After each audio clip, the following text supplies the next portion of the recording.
Hey, you want to take care of that thing that's on your face, though, dude, real quick before we start? I think it's a booger. Oh, where is it? It's on the left side. No, Oh, wait, the right side. I'm just kidding, dude. I'm just messing with you. I'm sorry. I did that to Ernest last time too, man. But he knew I was joking. Hey, at what? first I was like, oh, he's messing with me, and then I started getting worried, and then Hey, what's going on, guys? This is your broke brother. Happy 5th of July. I hope everyone had a safe and happy 4th of July yesterday. I saw the fireworks right outside my window. I live in downtown San Jose, and they were lighting off fireworks like crazy, and they were like literally like right out my window. I could see them, dude. I was playing Red Dead Redemption 2, and I just kept hearing pop, pop, pop. And I was seeing the colors and everything through my window, so it was pretty cool. Sometimes I get a lawn chair out and I like sit out in the driveway and watch it, but I wasn't really too interested in them this year. So, first off, before we start, everybody, I want to give an announcement and I want to give a shout out to my big, fat, smelly, sweaty patrons. Okay, my patrons that have tier 3 and tier 2 will have their link in the description below, and my tier 1 peasants will not have their links in the description. But I want to give a shout out to Homely665. I'm going to give a shout out to CasualFelon, Cybranwarrior22. Who's that guy? Valley Paranormal, Newport Nerfer113, Slaedur, NerfTurfBattle, BiggsNZ, American Foam, and Pandamonium. Everybody that does want their links in the description, have them there. So please patronize them for patronizing me. Also, I want to give an announcement. BTA, the Blaster Tag Association, the competitive Blaster League, we have the 5-on-5 King of the Hill event here in San Jose once a month. The season's about three games in. And we're looking for volunteers to come by and help out with the refereeing. We need refs there. Like crazy. Because usually we have players. The players get out, when they're not playing, come and ref. And Eli can contest that. It's difficult to, after you play around, to get back up and stand there and try and ref in the sun when you want to really relax and get prepped for the next round. So yeah, it's kind of tough. I mean, it's not a big deal to help out, to want to help out after you're done playing, but I mean, if you had a choice between getting up in the sun and refereeing and trying to be on point, watching all the tags and watching all the violations, or sitting down and drinking water, hydrating, and strategizing for the next round, you'd probably rather sit down, strategize, relax, and get your gear prepped and everything. So yeah, it can be a little trying when you're playing, and then you go out and you ref, help out, and then you come back, and then you jump back into your next game. And so we do need referees. I have the link for Blaster Tag Association's webpage down below. So if you're in the Bay Area, South Bay Area in California, and you want to help out, or if you're in another country and you want to fly out and help out, please, you can get all the information there in the link below, and we would really appreciate it. So yeah, that's about it. Let me see what's going on in the chat here. I gotta reset my chat. We got a few folks in here. We got hey Chico Goofs, what's going on? We got Boom Friendo, the Boom Tendo. What's up? Hey, Homely665, Christopher Leo, Rival League Joker. What is happening? NorCal Nerf Club. Hey, what's up? And Empire. What is going on, man? He is my #1 mod. He's the first moderator I had on this channel, actually. So really cool. It was like I got to meet a couple of them, specifically Rival League Joker at EndWar, and it's just so awesome getting to meet everyone that you interact with online, but then you get to meet in person. There's just this special kind of moment. It's just so great. So I'm glad I got to meet a couple of you at EndWar, and hopefully I'll see you guys, the rest of you, whoever is in chat, at one of the future events. So. Absolutely, man. Yeah, like I met you in October of last year, actually. Yeah, I know. That was really cool. I'm already, scared at in 3 months it's gonna be again. So it's been 9 months since the last Ragnarok, which is absurd. So Right? It seems like it yeah. was just yesterday, dude. Oh yeah, I know. That was my first major event that I actually attended and got to see everyone. So it Hmm. was it was definitely less awkward meeting everybody at EndWar because I got over that initially in Ragnarok. That was a got to meet everyone in person for the first time, and then got to meet everyone again at EndWar. Although I did meet a bunch of whole new people at EndWar as well. So Yeah. Yeah, so that that was was my first major event, and then EndWar being my second. Although it is my first EndWar, I wish I could have attended previous years, but it just didn't happen. So yeah, I hear you, man. That Ragnar was my very first major event, which I already met a lot of people through BTA and everything, but there was definitely a lot more people there that I hadn't met, at Ragnar Oktoberfest, like people like you and other folks that came from out of town. And it was cool that you and Bobo Lobo and some other folks came into this yeah, church, actually, the church I broadcast from. yeah. We had that modding party there. That was super fun.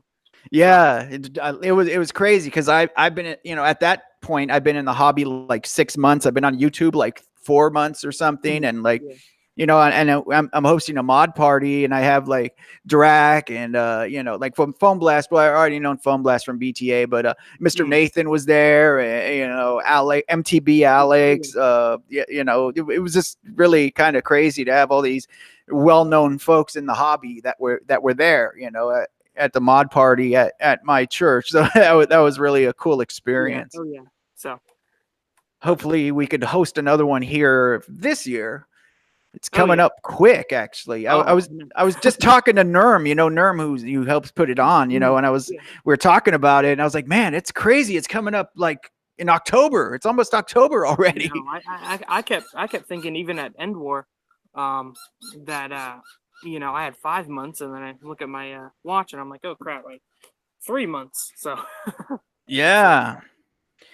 And how do actually, yeah, I am outside, so you might hear some of the Arizonan wilderness. Just kind of adds to that, out here in the Sonoran wastelands.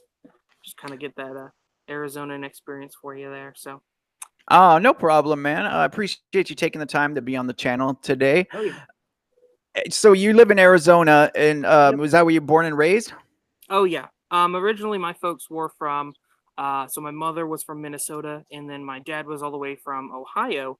But he was in the Air Force then, so they met up in Minnesota when he was stationed there, and then once they decided they wanted to get out of the snow, so they flew all the way down to Arizona, and then now they've been there ever since. So me and my siblings were born and raised entirely in Arizona, although we do have relatives scattered throughout the country, but yep, born and raised Arizona. Right on, man. I had no idea you were even from Arizona. For some reason, I thought you were Oh like from the Midwest or something. yeah.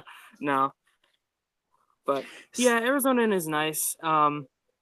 It does get pretty toasty out here in the summer, which is unfortunate because you kind of have to cater your games more towards in the spring or the fall usually, especially winter. You want to take full advantage of that, but there's a lot going on and Mm. stuff. So summer's kind of hard to kind of get out and go to wars unless it's an indoor arena.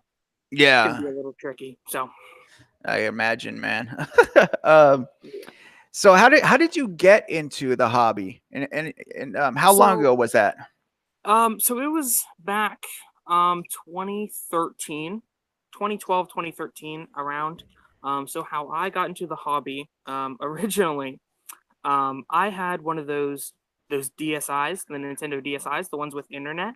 Yeah. And what I would do, so how I kind of initially started was I just kind of got an interest over my brother having blasters. I remember the first one he had was the Firefly Rev 8, although it was the blue and yellow one, and Hmm. I was obsessed with that thing. So I would take them all the time, and I just gained this interest of playing with them. So eventually, we would go to Goodwill and stuff, and I'd beg to be bought a blaster and stuff. And I remember getting an Alpha Trooper from Target. Like I saved up $20 and bought that new in box, and that was amazing. So but basically, I just kind of gained an interest at around that age, 12 to 13, of Nerf blasting. But then once I had that Nintendo DSi for Christmas, I would load up the internet browser and I would just search Google images of cool Nerf blasters. And then once I started to learn that there was actually people out there who were doing these events, it really piqued my interest. Specifically, I found the HVZ forums. And like I said, this was 13-year-old me. I read every single thread there was, every single entry, everything. I read the HVZ forums almost religiously, and that generally is why I'm here. Seeing those big events at SCAD, at other big universities, SCAD in particular, I remember that one. Seeing those big Nerf events, I remember specifically going, "This is the reason why this is what I want to do." So that's kind of how I got initially into the hobby. And then I kept going, online, Googling images. And then I remember specifically, I stumbled across a picture of the Demolisher. And I followed that link, and it led to a Reddit post. And that's how I discovered the RNerf subreddit. So I kind of stalked around there for a couple of years. I did a few minor mods I posted on there. Like I did one of my more ambitious at the time mods was I integrated a Magnus master key onto a Strife with a Retaliator barrel. And then I posted it there. And then I just kind of would always stalk the Nerf Reddit and all that stuff and kind of made posts when I can. And then it eventually got to lead where I am today. So, yeah. Awesome, man. Yeah, someone was asking me just now how old you were when you first started finding out about things, but you answered it in your description. So currently I'm 19. I just turned 19 as of May. So I'm still a bit younger in the community. I think I'm just like right in that perfect range of still technically a young adult, but not like too crazy. But yeah, so not too old. But so yeah, I kind of started out 12 to 13. So right on. Yeah, I got into it when I was already an old broken down old man. So oh yeah, no, you're good. That's kind of the thing about the Nerf hobby is it doesn't really matter what age you are. You can just kind of, they're toys, so yeah, you can play with them at any age. So, but it's fun. This community has been really welcoming and totally, yeah, all inclusive for anyone. So that's kind of the great thing about it. I mean, I think any kind of fandom or any kind of hobby group you have is going to still have its own kind of toxic, its own little toxicity in the way of certain people that want to just, put others down or just want to crap on everything. There's always going to be that little part of any group or any, little niche fandom. But I think for the most part, what I have seen in the past, year or so that I've been in this is just a lot of positivity, man. There's been so much positivity. It's insane. Like, and even people that online, I perceive them as being rude, or like people that I feel like, oh man, that dude's like a jerk. But, and actually meet them, it's like, oh, this guy's just a sarcastic person, they're like got that sarcastic humor. Or so I don't think I've met really anybody that's just a total jerk. There's always going to be those few individuals that try to ruin the fun for everyone. But I think it's definitely way less toxic than say things like airsoft and paintball. I was kind of deterred from that. Why I kind of came to Nerf. I mean, I had an interest in airsoft and paintball. But my folks didn't really like me getting into airsoft because it simulated actual firearms. So while there were toys, they were more on the realistic side. Yeah, they look real. Easily to mistake those, these are toys and not guns, but they look like guns and, all that. But then paintball, I played a couple of matches. Like I did a match in a blizzard one time. That was fun. But it just kind of didn't click with me as much as the Nerf hobby did. So, but I know those communities can be a little abrasive, especially when you get the I've gone to a few airsoft matches, and I've had the 14-year-old kid and couple $1,000 gear cuss me out because I didn't call a hit one time or something. Yeah. Well, I've seen that in in like blaster wars around here too. So, well, not cussing out, but it's usually the kids that are always like, "I got you," and get like really amped up over it. Yeah, it's like if I'm hit, I definitely will call it, but that guy did not hit me. But anyways, Boomtendo's had a few issues with that in BTA actually. yeah, I know. I was so for EndWar this year, I was volunteering in the Foam Pro Tour, the first one. Yeah. We're setting up, and it's definitely promising. I loved being there, volunteering, and getting to work with the chronograph and see all the teams. And I mean, I knew almost everyone in their teams and stuff, but I did remain unbiased, of course. But absolutely, man. The line referee for the first half of the matches was great. So, but it was tricky. I had to call some shots. Like one of the team members got plinked on the shoulder with a dart. They didn't feel it, so I called them out. Mm-hmm. It's obviously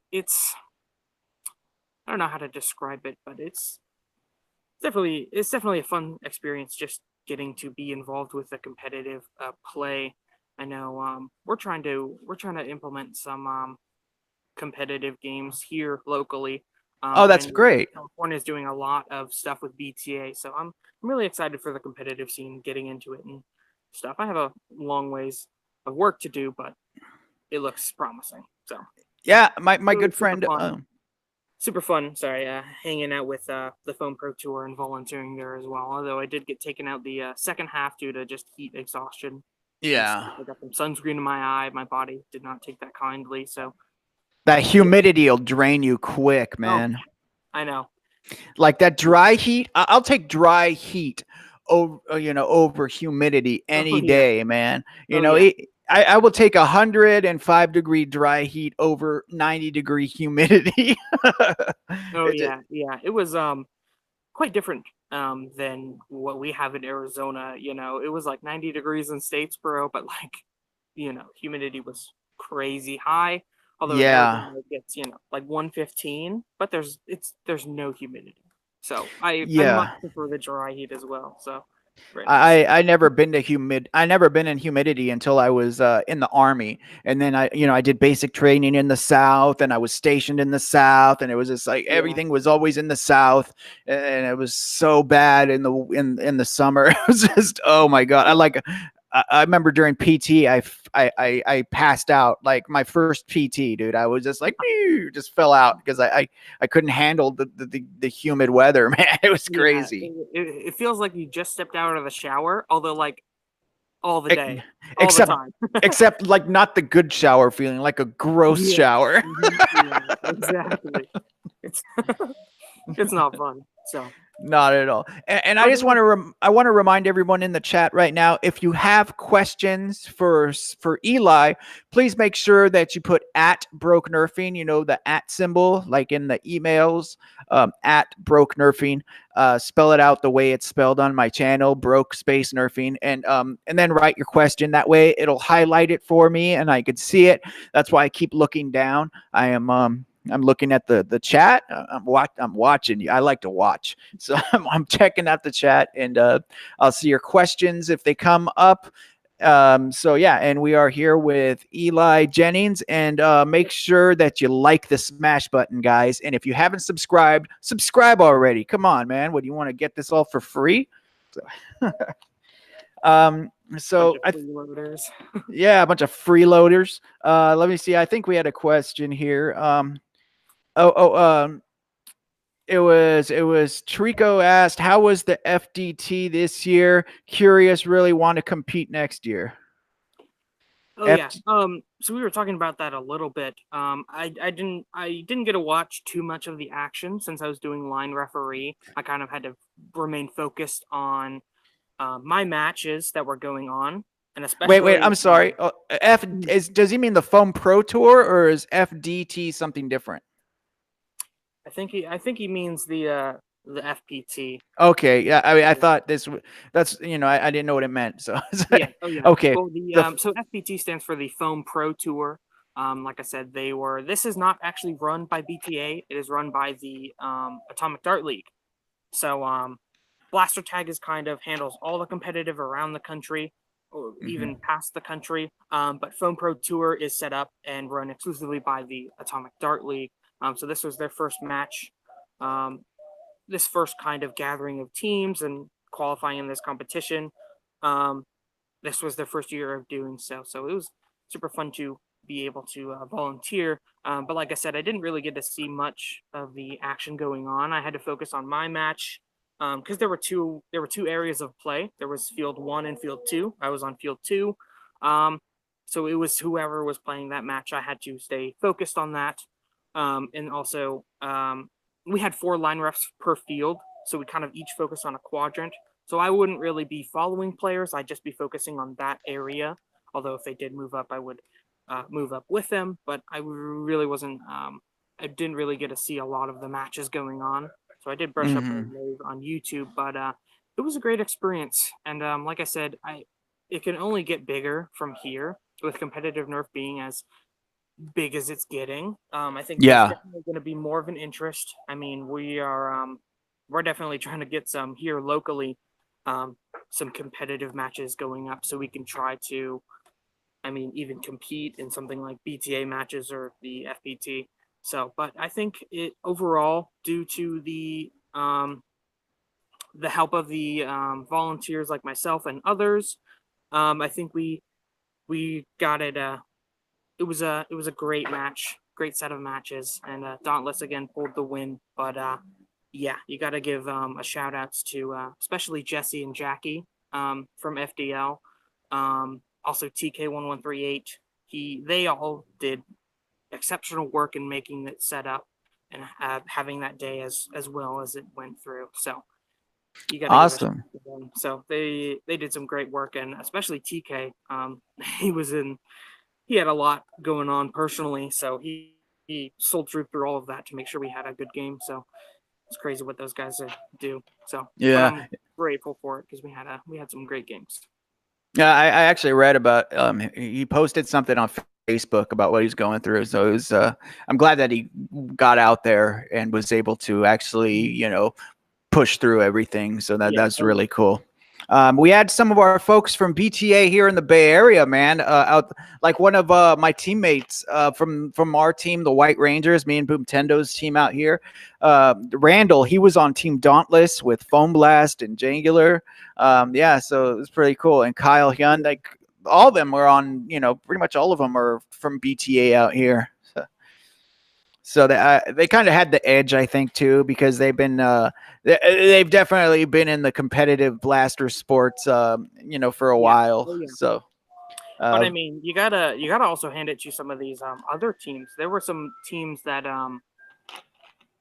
just kind of scrapped together last day and still were making it up in the ranks. It was crazy because oh, that's cool. Yeah, they are for sure going real into this stuff. They're doing training drills and all that, but it's kind of crazy how just well players can just band together, form a group, and then take on people like them and do well. Yeah, so it's very exciting. So, but it's a lot of people came from different parts of the country and just kind of lumped together. Like I know I had Brett, Beret, who sometimes wears a Brett. He was on here like a few months back, and he was talking about the Foam Pro Tour.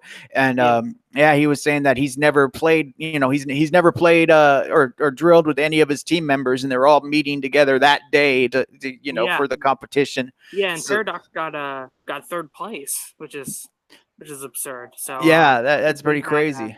Spectre was on there. The Respecter, Milan or Devil Z. Actually, it's pronounced just Devils. Not a lot of people know that, but it's not Devil Z. It is just Devils. Oh, it's a fun fact of the day. There was one of the women of Nerf. I forget your name. I'm sorry. And then Brett, of course. But it was super fun to get to hang out with them as well. Team Paradox is definitely going to be be back for some more competitive. So it's going to be great. But yeah, they did phenomenal for their team, and I mean they really didn't even train that much. So and they were giving Dauntless a run for their money, of course. So I got a question about the Foam Pro Tour. I'm not too sure about what's going on with it. Like, is it just this Foam Pro Tour like a new league, or is it like just was it just something they had for EndWar, or is it like from what I can gather, so since I did just volunteer work, I'm not too in depth with what's going on with them. okay? But I'm pretty sure it is a sort of championship matches that will definitely be at EndWar next year. Mm-hmm. But I'm not sure because I know Atomic Dart League does their tournaments over in Georgia. So I'm not sure if Foam Pro Tour will be. I think they said that they wanted it to be kind of like a roaming thing, so it'll go around the country, so it won't always stay in the same place. But I think it definitely is kind of going to be like the EndWar or Ragnarok of competitive play. So it's going to move around across the country. People are going to come all over to compete, and there's going to be prizes. Even, I mean, this year they had a prize of $3,000.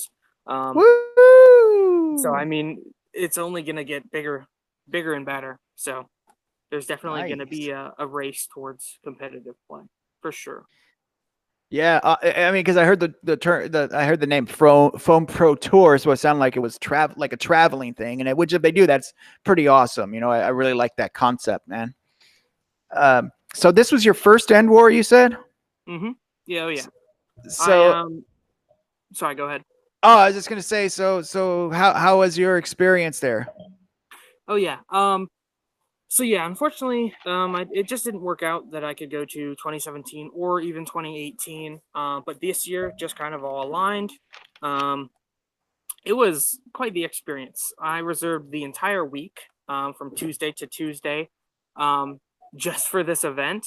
And it was my first time ever in Georgia, so that was a fun experience. So what I did for that first day is I actually flew into Atlanta, and then I spent the night with Bobo, Lolo. Spend the night there. We also got to meet up with Milan and Armad 74, and then we kind of hung out a bit. Then we went down from Atlanta to Statesboro, and then we spent the week there in the Eagle's Nest hotel, which was it's always fun when you have a bunch of Nerfers just all in the same hotel. You'll just run out to go, use the bathroom or something, and then run into all these Nerfers in the hall and just kind of hang out and stuff. So it's a super fun experience. But I think the hotel was definitely what they wanted for the Eagles Nest hotel. The Eagles Nest was a moderate hotel at a fair price. So it was about $60 a night, which we split between three. But we were fortunate not to get the bed bugs. Luke out of darts unfortunately fell prey to that. Damn, those are that's a fun story. Bed bugs, huh? Oh, other than that, I mean, we didn't get them, and it was. I thought the inn was all right. So it was a good experience, but not really a fan of the Statesboro location. But there was some fun stuff to do around that area. I went to Waffle House for the first time. Had some peach waffles. That was pretty nice. bomb. Did some other fun stuff. We gotta go to a bunch of places, and it was a fun weekend. And it's really nice being right next to the GSU campus, so we didn't have to go far at all. So sadly, I didn't really get to compete in the HVZ much. So I attended the last mission because we went to go to mission 4 the next day after FoamCon, and then it was closed down. It was all shut down due to weather concerns. And then also at mission 5, I got to play for a little bit, but then once the human horde or the human group got got jitters from the zombie horde coming in, they all scattered, and then I was kind of one of the stragglers left behind, and then Drac just kind of said yeet and then got me with a sock bomb. So that was unfortunate, but it it was fun to even play just a little bit. I did get to play because I'm a big HVZ kind of guy. So Cool, man. Yeah, I don't really get to play HVC much. We try it here at our Nerf nights and stuff, but on a small scale. And then at, you know, my first large kind of HVC experience was at Ragnar Oktoberfest, which was humans versus zombies, which is really cool. But I would definitely like to get more into doing HVZ. I think it's a really fun. I think it's a really fun game. We had a couple of people leaving comments here. Homely665 says the Foam Pro Tour is what Drac had planned before the first EndWar fell into his lap. The whole thing is meant as a traveling carnival of blasting goodness. Sounds pretty cool. Rival League Joker says to tell you that it made him happy to meet you at EndWar, and he even signed your book. Oh yeah, I got a let's see if I have it. I don't your have it your yearbook. Oh yeah, I got have a neat summer. So I got one of Out of Darts' Nerf modification guide books. Oh, cool. To sign it in the back, so that was super fun. Because last year I got everyone to sign my battle camo strife. Although it's blaster and I use it, some of the signatures are kind of brushing off, so I gotta salvage those. But the book was definitely fun. So. Yeah, I remember even because I signed your blaster too, and even before you were done with that night, some were already rubbing off. Yeah. Oh yeah. So, but I mean, I love that battle camera stripe. I need to get that set up, but the book was definitely fun because I didn't have Luke initially signed it. He had some signed copies from the publisher, but oh nice. I didn't happen to get one of those. I ordered it from like Amazon, I believe. Yeah, I ordered it from Amazon, so it didn't come signed. So it was fun to. Besides, I wanted to get it actually personalized from Luke himself, so I did get to do that this year. So. Cool. Nikki C is asking how much of a variety of blasters seem to be used during the Foam Pro Tour. Did it seem to be all FDLs and Caliburns, or were there a lot of different types of blasters used? Yeah, so for the Foam Pro Tour, with any competitive competition, especially set in Georgia, there's definitely going to be a lot of FDLs and Caliburns. There were a plenty this year because they are amazing blasters. I actually need to get my hands on an FDL. It's just it's a big investment. I'm not sure I'm ready for yet. Yeah, I definitely want to own one. So there were a lot of FDLs and Caliburns, although there were a unique variety of other blasters. I did get to see some homemade blasters.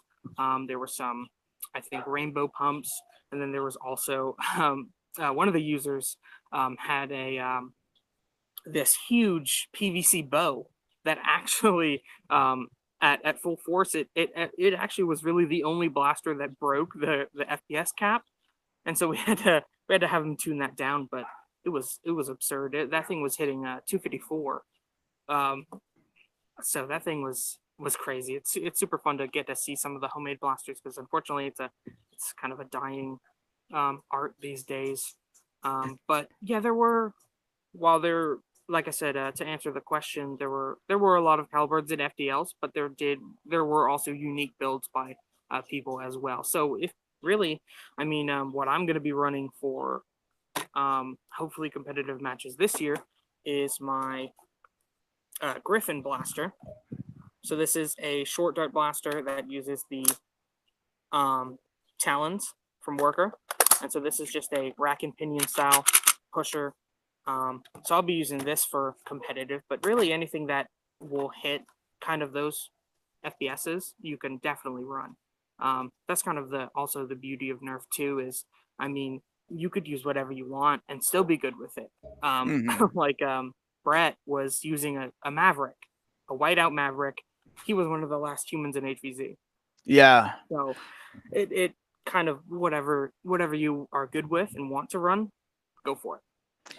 Basically, I see it as like it's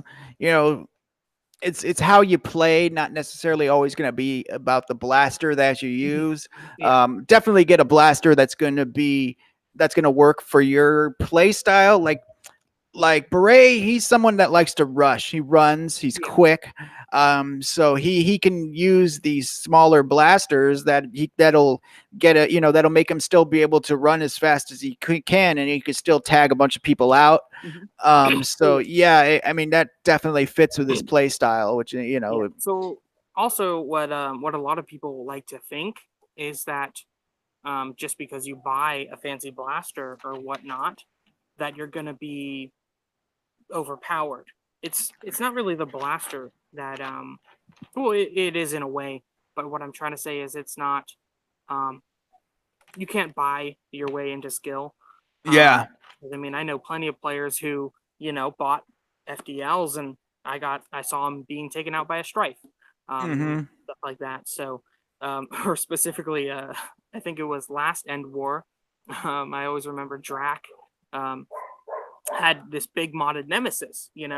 It's like people thought that was going to be overpowered for HVZ, and I mean, he was unfortunately one of the first few out. So, Yeah. it's not really it also player's own skill is involved in how good you are at something, not necessarily just the blaster. Totally right, man. Couldn't agree more. Speaking of blasters, did you happen to catch Boomtendo's his Caliboom on Yeah, OC I know Nerf channel?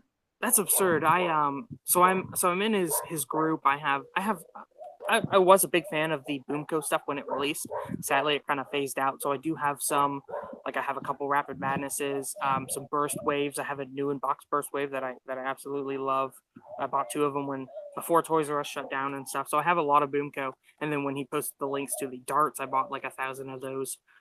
So that's absurd. We're getting into airsoft ranges and FPSs with that. Crazy. Totally, man. Yeah, I'm he was showing me like the build logs pretty much and showing me little by little what he was doing with it. And I mean that thing hit really hard before he finished it up. So yeah, that slow motion camera was really cool. If you guys haven't seen the video, OC Nerf posted a video from Armageddon this year. Armageddon being the Southern California kind of event, blaster event that they have. Check it out. OC Nerf posted a video about Boomtendo's Caliboom, the Caliburn that takes Boomco straws. So, and he has a slow motion video of it. So it's pretty neat to see that in slow motion. But yeah, I gotta give kudos to the man for keeping. He's almost single-handedly keeping Boomco alive, which I love. So yeah, I really love Boomco myself now. I finally started getting into it near the end of last year, and I absolutely dig it. It is, I like the straws. I like the way they hold up. I like the way they fire. I love the way the blasters look. So I'm a huge gamer. So having Halo, Halo styled blasters is awesome already. It's so much fun. Yeah, totally. So when did you get into modding blasters? Like you got into this in like what 2013 you said. What was it soon after that you started actually opening these things up, or did it take a while? So originally when I did start, I want to say more 2014 to 2015, I was kind of opening up blasters and tinkering with them.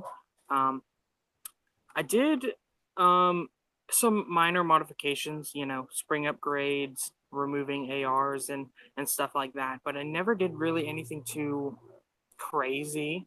My first actual like real mod was that Strife Master Key, where I had the Magnus, put it under a retail barrel, like I think I used E6000 to kind of weld it into place, and then I popped that on a Strife. That was kind of like my first big actual mod. But I haven't really done any crazy modifications until just recently, actually. I was more focused on just using the blasters themselves, collecting them. I was a big collector through these past couple of years. And then also played some, HVZs along the years and stuff, but I didn't really do crazy modifications until just recently, I want to say. Okay. Yeah, because I've noticed that some people who got into the hobby like around that time, around 2013, they seem to have not got into modding like for a few years. Mhm. And I believe that might have to have something to do with there not being as much yeah, there not being very many aftermarket modding accessories like they have, in these recent years. Mhm. That's my assumption, maybe that now it's a little. It seems like it's a little bit less scary or a little easier to be able to mod these things correctly with Yeah. all the guides that are out there, with all the all the parts that they make now, rather than before where it was kind of like go to your hardware store and figure it out. Yeah, for sure. Because I mean, excuse me, in the olden days of, oh, in the olden days of Nerf, this is like 2007, 2008, when people were making, doomsayers and long shots that shot crazy homemade Steffens. Um, there was a lot of engineering aspect behind it. You'd basically be inventing this stuff.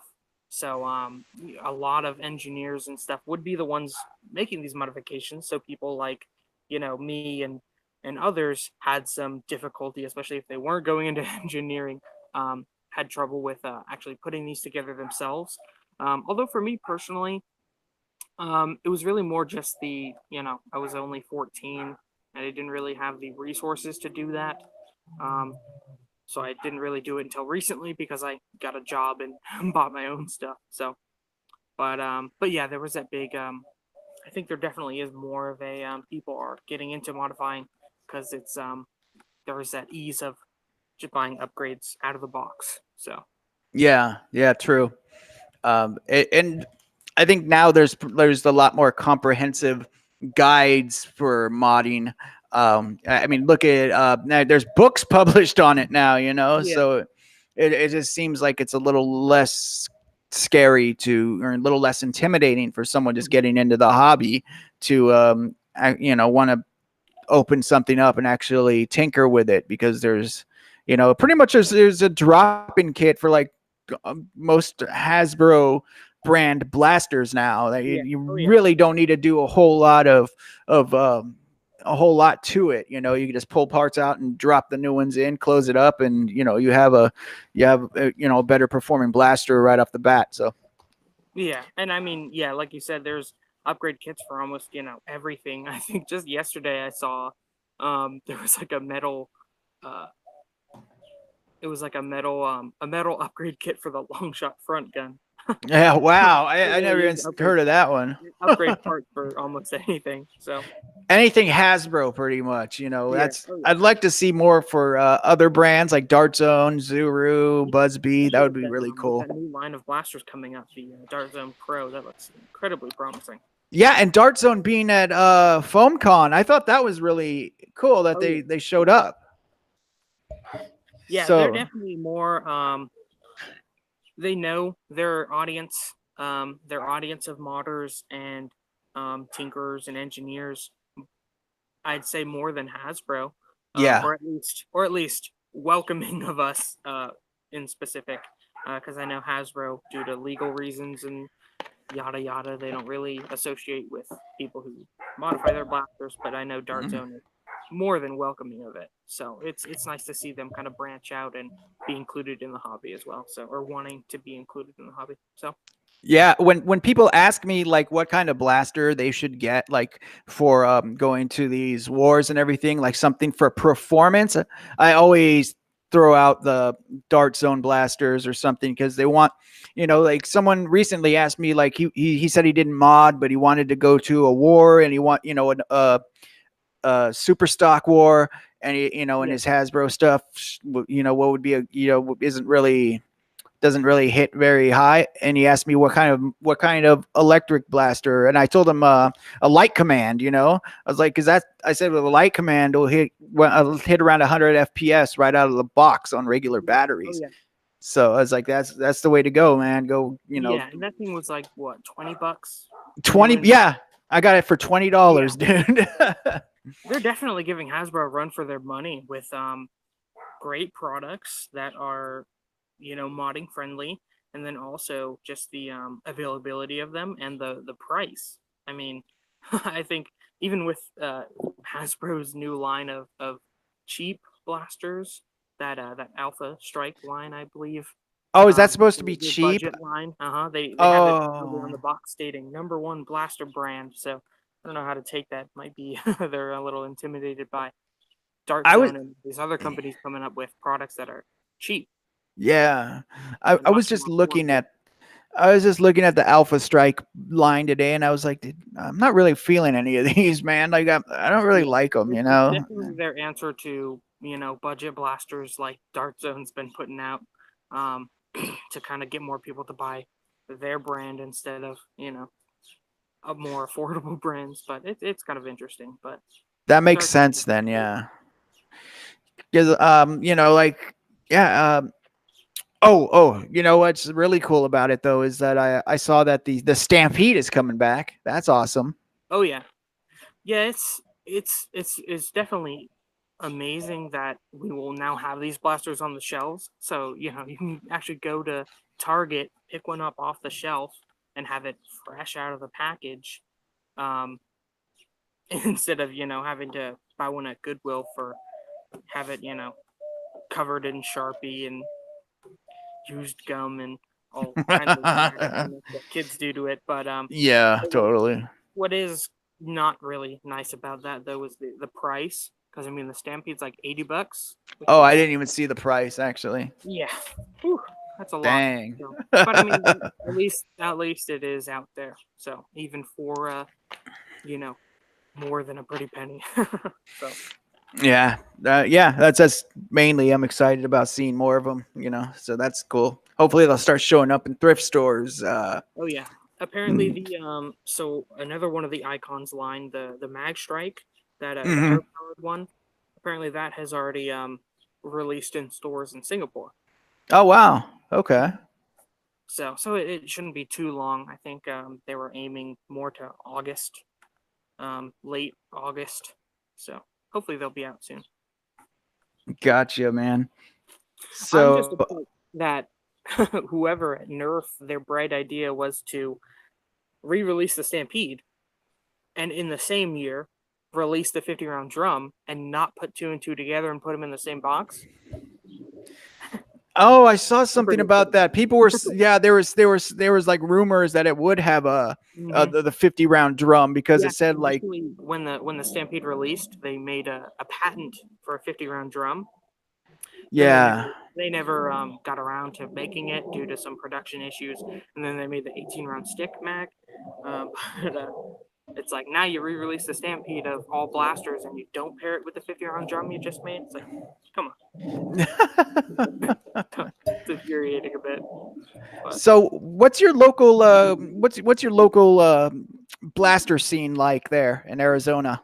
yeah, so I run the Southwest Nerf community, or SWNC. Um, we're not really affiliated with the SENC. We share a similar namesake, but we're not the same. So, Gotcha. but Yeah. we're a much more small, close knit group of Nerfers here in the Arizona, really in the Phoenix metropolitan area. Um, we've been doing this for about 3 years, I want to say. I've kind of been in it for around 2 years as of now. Um, but we do some matches on occasion. We haven't really been doing any this summer because it gets like 115, and we just kind of have to wait for some cooler weather.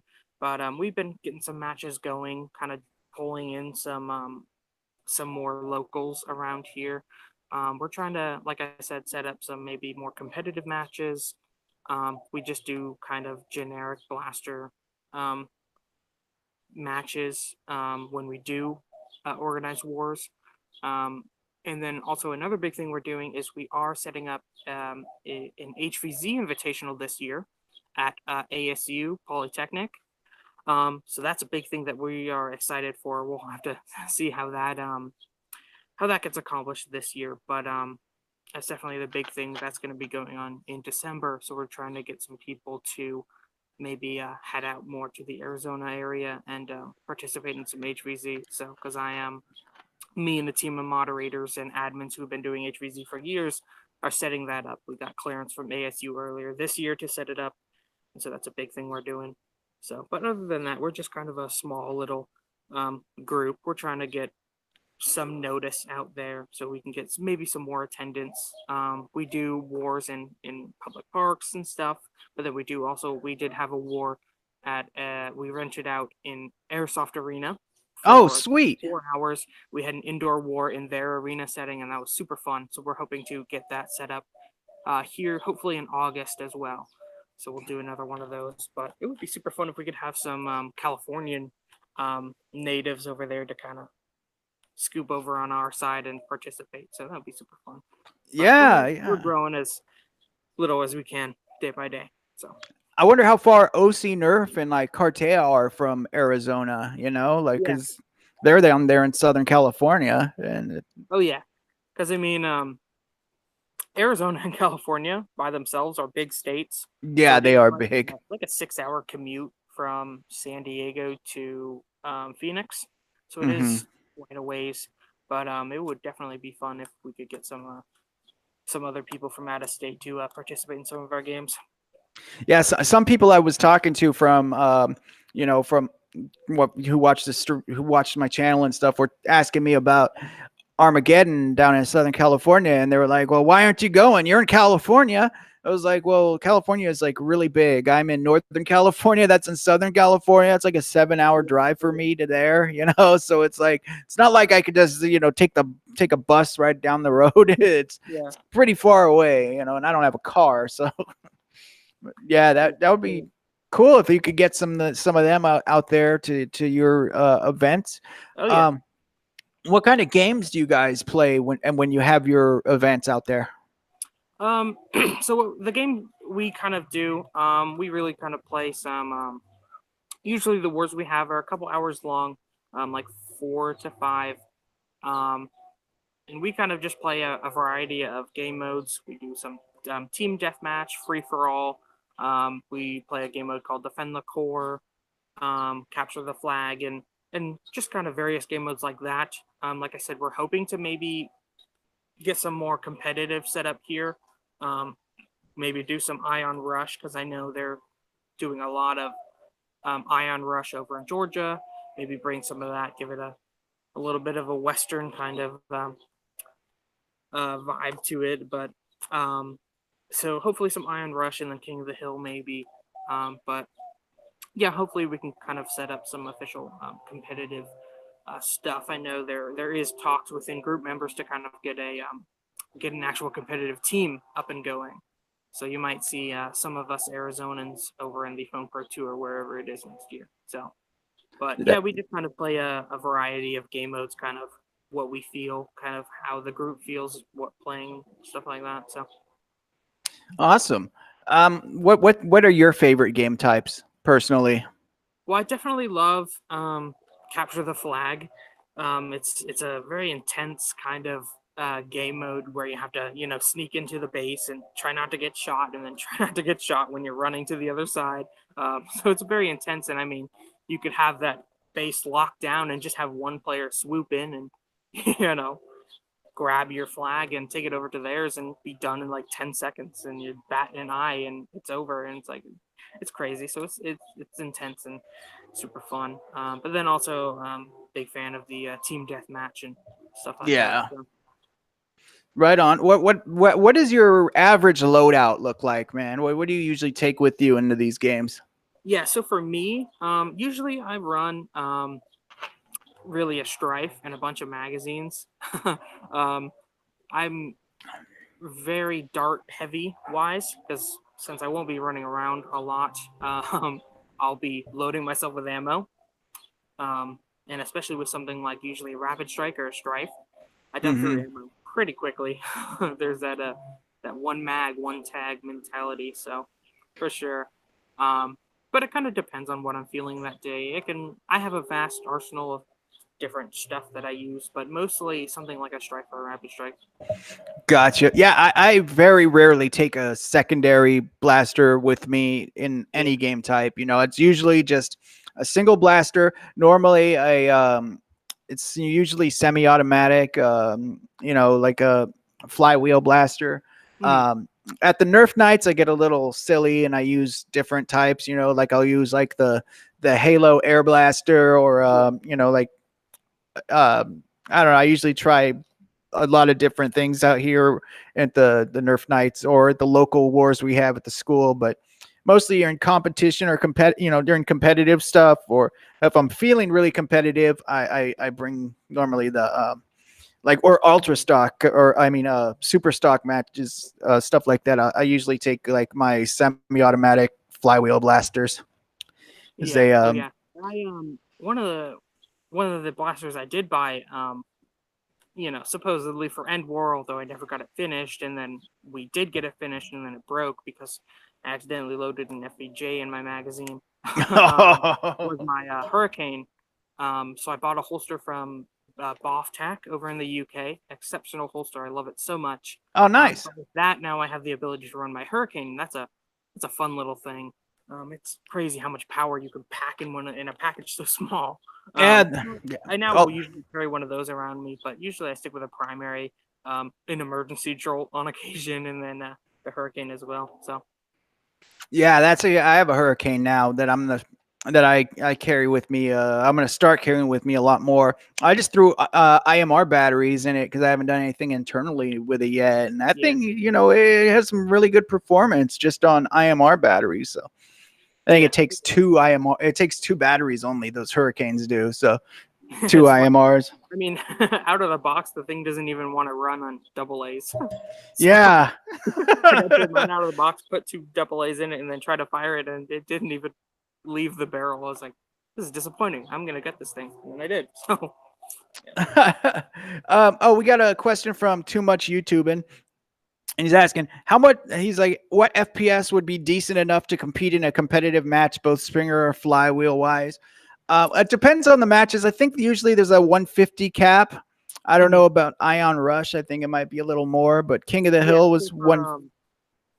So really, it kind of depends on what your cap locally is going to be. If it's HVZ oriented, usually like 120, 130. But for standard matches, I've seen the cap being put at like 150, 160, I believe, for just like standard play.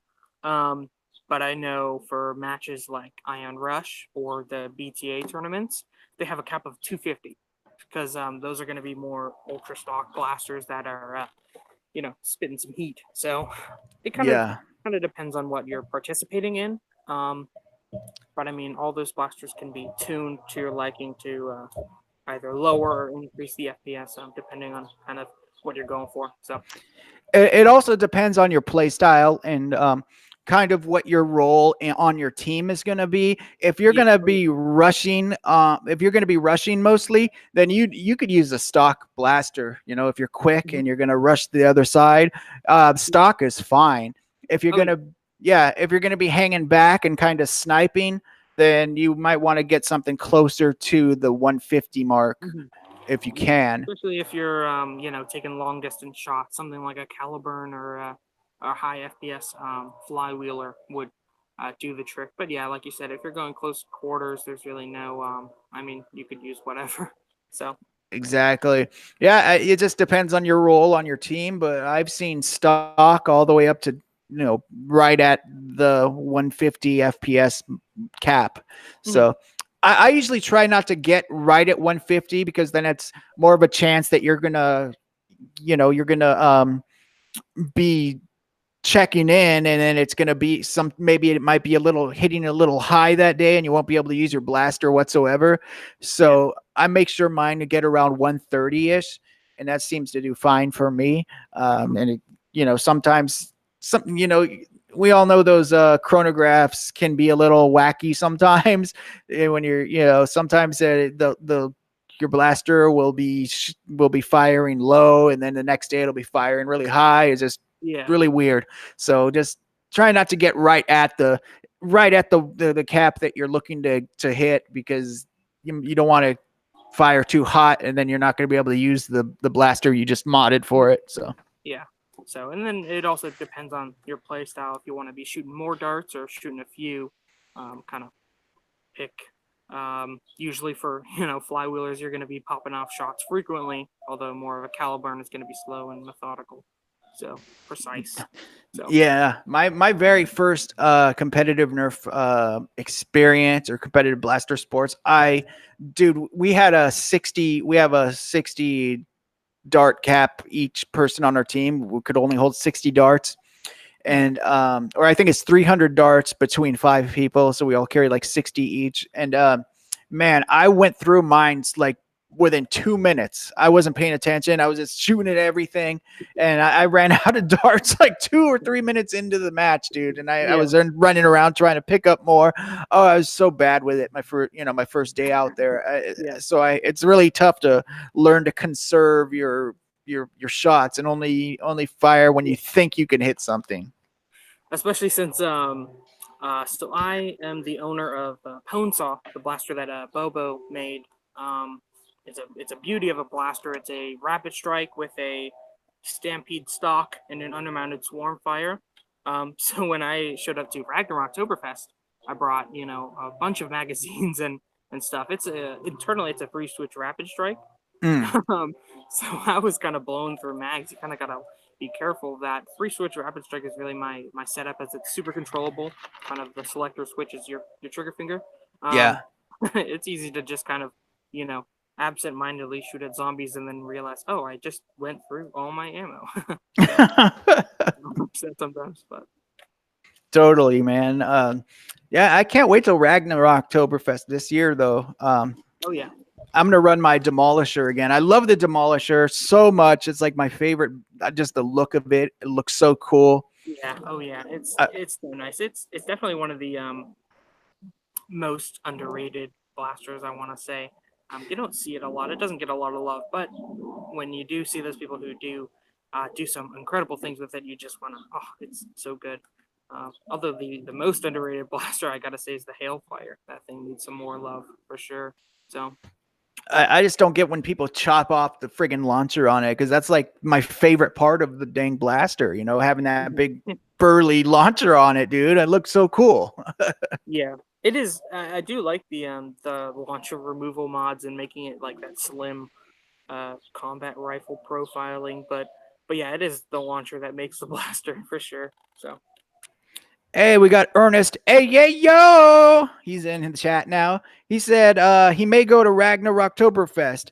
When is it? Hey, Justin's here too. He just answered. It's October 12th to 13th. And I think we're going to be doing the mod party here at the church again. I'm hoping to, but I'm pretty sure we're going to do another mod party, which was really fun. So definitely, if we're doing that, you should roll through to that too. Last year we had Eli was here, Drac was here, Bobo Lobo came through, Mr. Nathan, Foam Blast. It was a good time. A lot of people showed up. Oh yeah.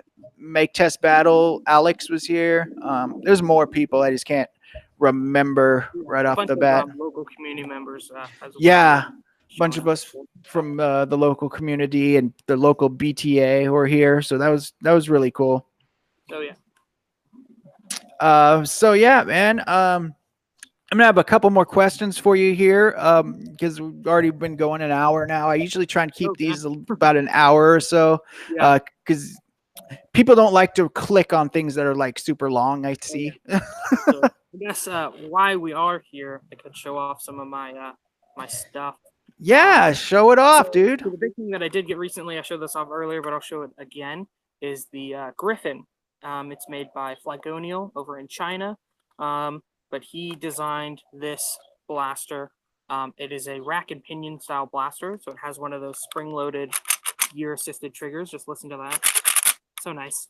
But then it's also talon fed, so it doesn't use katanas or anything, just the worker talons. But I got this in customized to my liking and my initials. There's the camera. So it's a super sweet blaster. It's very nice. I got a custom shoulder length as well, so I can shoulder it. And I kind of plug into my blasters a little bit more, and then I can also just kind of free arm it without it being in the way too much. So that's one of my one of my favorite blasters that I'm going to be using for, especially a go-to for competitive play. But then some of my other amalgamations of things in the works. This is my bullpup blaster.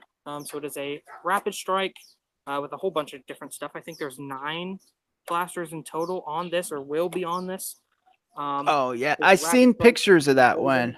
Yeah, Raven under a Raven grip, a mediator, air shotgun, retaliator, Apollo, bunch of different stuff. So, but basically, it's just a bullpup rapid strike. There's no magwell, but just kind of put that how it is. So it's very comfy. The epoxy definitely adds some weight.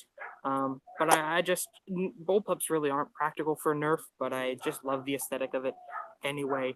So it's a nice shoulderable, gotta fit it all in one screen, blaster. So definitely want to get this finished up. I got a rail I'm gonna put on here and stuff, but it does open up. Gotta fit the internals in there as well. So right now it's just really a shell. But when it is done, it'll just be a 3-switch rapid strike with a mediator master key, essentially. So, but that is fun. I gotta get that finished. That's definitely gonna be one of my flagship blasters, hopefully when it's done. And then it's looking good, dude. It looks really good so far, man. And then this was supposedly my EndWar primary for this year, although that didn't quite happen. So this is an HVZ based blaster. So the whole point of this thing is a 3-switch rapid strike. The stock's not there; it's missing for now.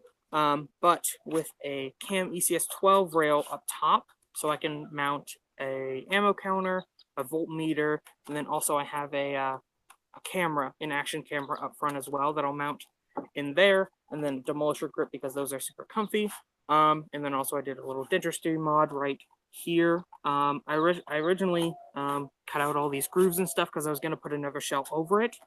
Although with some feedback, I decided I'm going to actually just keep this dentistry mod and work on this, cover it up. But sadly, it didn't get completed, so it's still a work in progress. So I need to finish that. But other than that, those are my 2 main primaries, and then this blaster as well. So, yep. Awesome, man. All sorts of other things. Pwn saws stashed away. My battle camo strife is stashed away as well. But those are some things I like to use as well.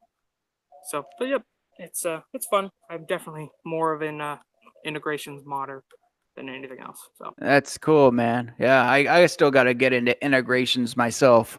But yeah, that's sick. Trying to figure out what cuts go with what and visualization and especially a tricky thing is too. What I've learned is you'll have one idea in your head and then just another on what the blaster actually becomes. It's almost never the same. And so sometimes I get a little frustrated at that, but sometimes it's just kind of go with the flow of what fits what. So it's fun. That makes sense, man. But definitely taking these core blasters and making something else that is your own design is definitely really rewarding. So it's super fun. Cool. I could imagine, dude. So I'm gonna ask. I have 2 questions that I ask every guest on that comes on the stream, and I usually end with that. So the first one is, what are your thoughts on what are your thoughts on the state of the community, the blaster community right now? How do you feel things are going in this community? What's good and what's bad? Oh yeah. So like I said, there with any hobby, there is also going to be those people who are, the bad apples of the bunch who try to ruin the experience for everyone else. And then also just, with any hobby, there's always going to be those kind of people just inherently. But I think our hobby more than really any others, we're definitely a lot more welcoming and friendly, and there is a lot more positive experiences happening in the throughout the entire community, whether it be just locally or all over across the internet and the world. So I think it's um I don't really think there's too much crazy going on. I know there are a few negative people specifically, but I don't think I think we're still good. Still think there's a lot of positivity in the community, and I think that always will um, show itself more prominently than the negativity. So Absolutely, man. Well said. Yeah, every once in a while when I come across something negative, there's always way more positive aspects of the community that just outshines the yeah, negative crap that I might see online or something. And it's like, and I I, am I so forget all about it. yeah. Also, so I am one of the moderators for the Nerf Discord. So it's not technically affiliated with the subreddit, but it is connected in a way. Mm-hmm. But yeah, I do see my fair share of drama. Um, but I'm not going to go into the gritty details of it, of course. But yeah, there is quite some drama. Also, when Hooligan Blaster did their stunt, I was kind of involved in that too. So there is quite some drama, but it always blows over. So Right on. Yeah, true. It does usually blow over unless there's like a few people that are just that harbor that anger about something, but yeah, yeah, yeah. But try to ignore yeah, them. I think the state of the community is good so far. There's a lot of awesome things coming up. Um, like how EndWar is becoming a big and better thing every year, and how it's becoming just more people are coming up, going to it and stuff. Because I mean, EndWar this year had like 940 people. It's crazy close to almost 1,000 nerfers that came up to. I mean, Statesboro of all places, but it was crazy. So Yeah, wow. big events like that. I know it's not technically because now it's sponsored by Nerf, but Jared's Epic Nerf Battle, even though that's kind of more of just a goofing off, messing around kind of war for the record books and stuff. Hmm. It still is great to see that amount of people show up and just have fun with Nerf. Yeah. So that's a big thing too. And I mean, Hasbro has latched on, put their name branded all over it, but it's still fun to see that kind of connection to people. But also, we got Ragnar Oktoberfest, which is going to get bigger by the year as well. And then stuff internationally. I know Singapore and Malaysia specifically are doing a lot of big things. So it's exciting to see. Absolutely, man. Yeah, I totally see things just getting bigger, expanding more, and Yeah. hopefully we can keep the positivity going too as it grows. Yeah.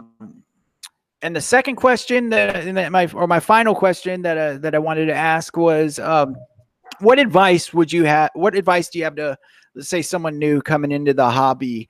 Someone new coming into this community, and they want to learn how to mod blasters. They want to start getting into the competitive sports. What advice would you give to these newcomers coming in? Yeah. So my advice would be, it takes time. Don't be so urgent to do all this phenomenal work and make incredible progress and get crazy big really fast. One thing I think that definitely a lot of people see these big YouTubers like Drac and Captain Xavier, with their big, awesome builds. And sometimes it deterred me a little bit because I couldn't make anything as great as that. So just take it at your own pace to your best of ability. I know some people think they're not a modder or whatnot because they can't make some 3-switch Arduino build rapid strike that's integrated into some behemoth of a blaster, but it you can be a modder and do as little as you want. Doing something as simple as a penny mod and a spring upgrade in a Maverick, that's your thing. So start slow and gradually increase your skill and practice with your blasters. So don't be deterred by all the people doing their own kind of thing. Stick with what you do, learn from that, and you'll gradually get better with experience and practice for sure. Because I know that's a big thing that deterred me was saying my blasters aren't as good as so and so's. So, but yeah, I think that'd definitely be the words I'd give. So Awesome, man. Well said, dude. Um, well, Eli, I want to thank you for coming on the stream today, taking the time to chat with us. I and I know really appreciate it. I mean, I'm just like I like to say, just a pleb from Arizona. So it definitely means a lot to me that you welcomed me on the stream and just kind of got to share my 2 cents on events and stuff. So, because I mean, I'm not a prominent nerfer, but I do hopefully go to events like EndWar and Ragnarok and stuff like that. So I'm getting out there. So Absolutely, man. And I mean, yeah. I mean, you've been in the community a lot, longer than me, a lot longer than me. And I mean, you're super supportive. You're always really positive, and you're always you're always giving such positive feedback on things. So it's you're. I mean, don't give yourself some credit. You actually are a pretty good member of this community, man. And it's not about like that I'm doing my best to make sure everyone else is having a good time and are supported throughout their hobby, because I know I didn't really get a lot of support when I said I want to do Nerf blasters. So it's fun. I always got made fun of for playing with toys and stuff, but it was worth it in the long run. So, and I want to make sure that I can share that my experience and wholesomeness, I guess, to others of the community. So awesome. Well, keep it up, brother. All right, man. Well, I'll talk to you later. Thanks a lot, dude. Yep. Well, thanks for having me on. Absolutely, bro. Bye. Well, everybody, that was Cybranwarrior22, Eli Jennings. Really super positive dude. Super big supporter of many people in this community. He's a really, really nice guy. I met him, almost a year ago now here in San Jose for Ragnarok Oktoberfest. I look forward to seeing him again in October. Thank you all who showed up and were chatting and watching, and those of you who constantly come to the streams and talk and chat and share the streams on social media. I really do appreciate it so much. It means a lot to me. So thank you so much. I was in a kind of a bad mood today. Well, not a bad mood, kind of a sad mood. There's some personal things going on, but but this community kind of lifted me out of it, man. So I do appreciate it. Thank you so much. If you guys do like the channel and you do want to support the channel, I do have Patreon, which the link is down below in the description. So please, if you could, please check out my Patreon. And if you really want to support me, there are different tiers on there that you get shout outs during the beginning of the streams and stuff. So I really do appreciate it. I have the PayPal. I have t-shirts on Etsy that look like this on Etsy. So that all the links are in the description below if you guys would like to support me. And if you guys can't support me monetarily, which I totally get since I'm broke as heck, just help by sharing the stream out to people that may like it, or hitting the liking the smash button and commenting and subscribing, all that good stuff. I've been holding in pee for like this whole time, man. So it's almost at the back of my teeth right now. I've been having to go to the bathroom so bad. So I'm going to go ahead and call it right now. Thank you guys so much for being here, and I will see you next week. Alrighty. Oh, and the winner of the brand new FDL3 is going to